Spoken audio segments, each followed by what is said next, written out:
While the new year is in full swing, we'd wager there are plenty of indie games from last year which went under your radar. Welcome to Get Indie Gaming, and in this video, we take a look at 10 of the best indie games you might have missed that came out in 2019, which you should definitely take a further look at.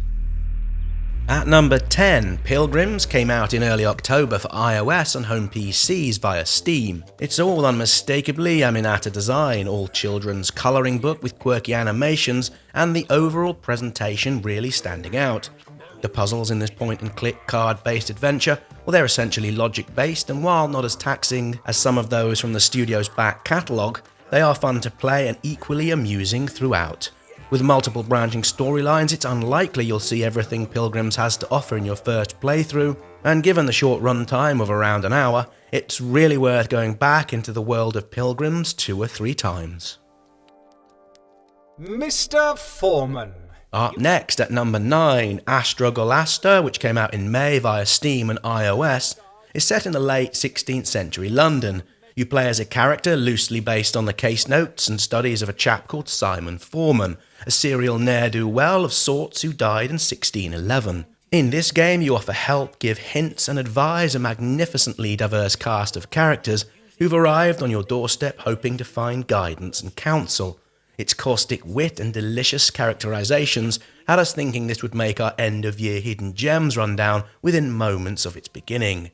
Highlights of the interactions include a lady of society who really isn't very good at hosting the parties she wants people to so dearly enjoy, the discussions of the Archbishop of Whitgift, and a lady called Alice who's rather fond of her drink and lovers, although underneath such chaos you'll find a gentle soul looking for a peaceful life. With classy writing comes an equally faultless soundtrack and stellar voice acting throughout, particularly with the choral sections, which are the finest we've heard in years outside of games with AAA budgets. If you're after a laugh and a giggle that's just a little bit different, and don't mind a few subtle or not so subtle digs at the role of the church and other historical grandees of the time, then go put this on your wish list later today.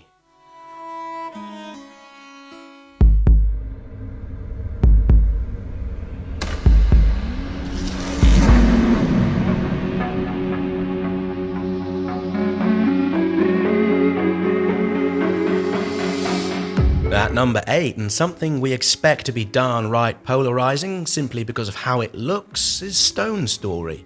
Stone Story is really an RPG mixed with an auto-runner, whereby you're not in total command of the character's movements.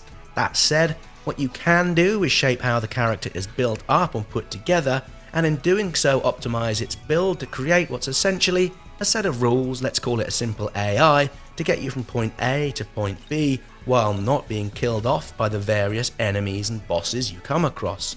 Stone Story came out in early access in August, with the usual statements of the full game being bigger and better with more levels, an expanded quest system, more bosses, and generally more of everything.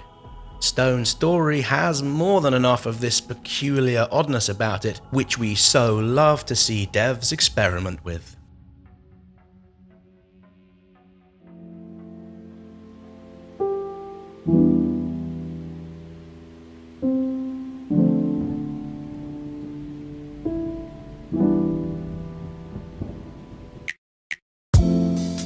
Our number 7, Kind Words, essentially boils down to a super casual multiplayer with almost none of the traditional mechanics usually associated with video games.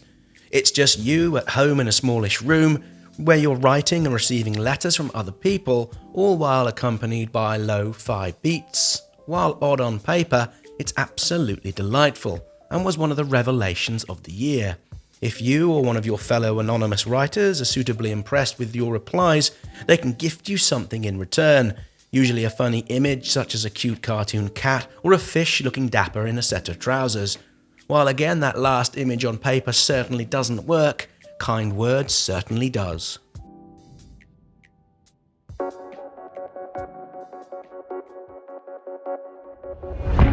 At number 6, Spaceland came out late September onto home PCs, the Nintendo Switch and Apple Arcade, putting us all here at Get Indie Gaming firmly in mind of the board game Space Hulk from 1989.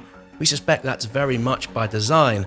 Much of what Spaceland has to offer is so very much tinged with old school design facets. So it's probably one of the reasons we as a collective enjoyed playing it as much as we did.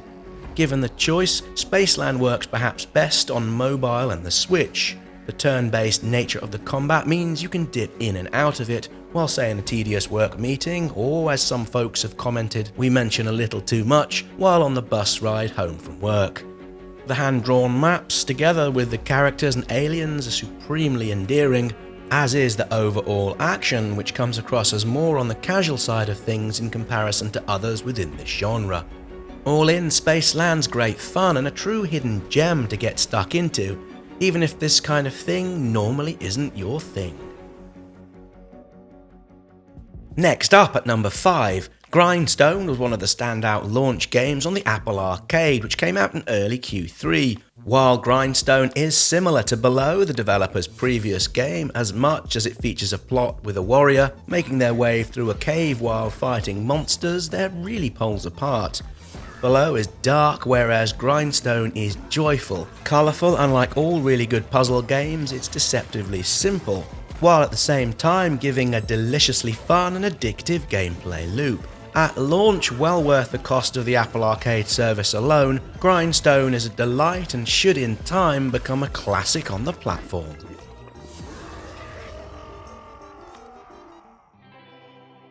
As much as we loathe to admit we know and have experienced it at first hand, Hypnospace Outlaw creates an almost flawless visual and oral representation of the World Wide Web from around the turn of the century. While it delivers a mountain of nostalgia, it's a fine piece of satire in a similar fashion of say Papers, Please and Orwell.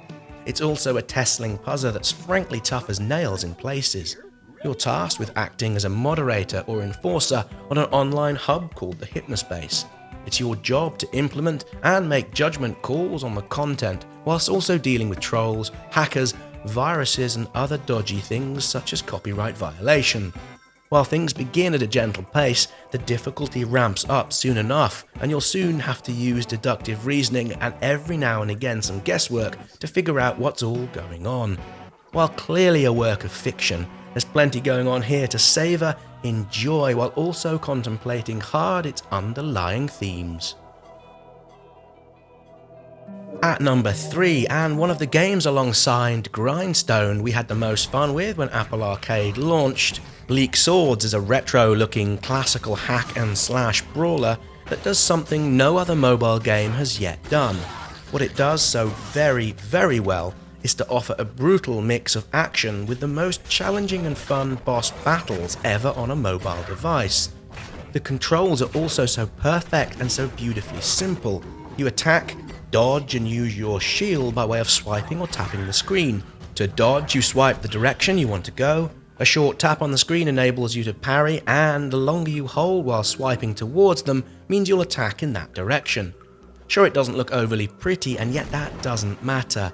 The 9 levels where you can build your character's abilities as you progress will feel measured with a fine difficulty progression from start to finish. We're holding back from making the obvious comparisons with other games, although if you do go play this one, prepare to die oh so many times. And like similar games, once you recognise the enemy movement patterns and strike signals, you can get working on taking care of business.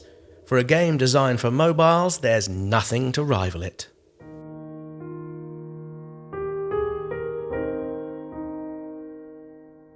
Our runner-up and yet another mobile-centric offering, Sky Children of the Light, landed towards the middle of the year. If you didn't know already, it's the follow-up to that game company's journey, where it builds upon the multiplayer wordless communication aspect while adding far more complexity. Some will, and have already suggested, it's really too much like Journey to get excited about, and for us it doesn't reach the same ethereal high points. There's still something so very magical going on about the in-game world, either alone or with a few anonymous companions as you work together to solve the environmental puzzles.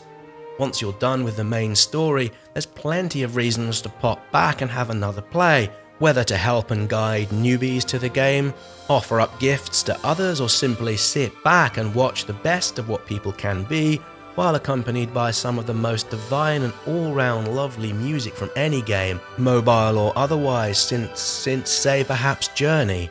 Sky Children of the Light alongside Grindstone is destined to become a classic of mobile gaming.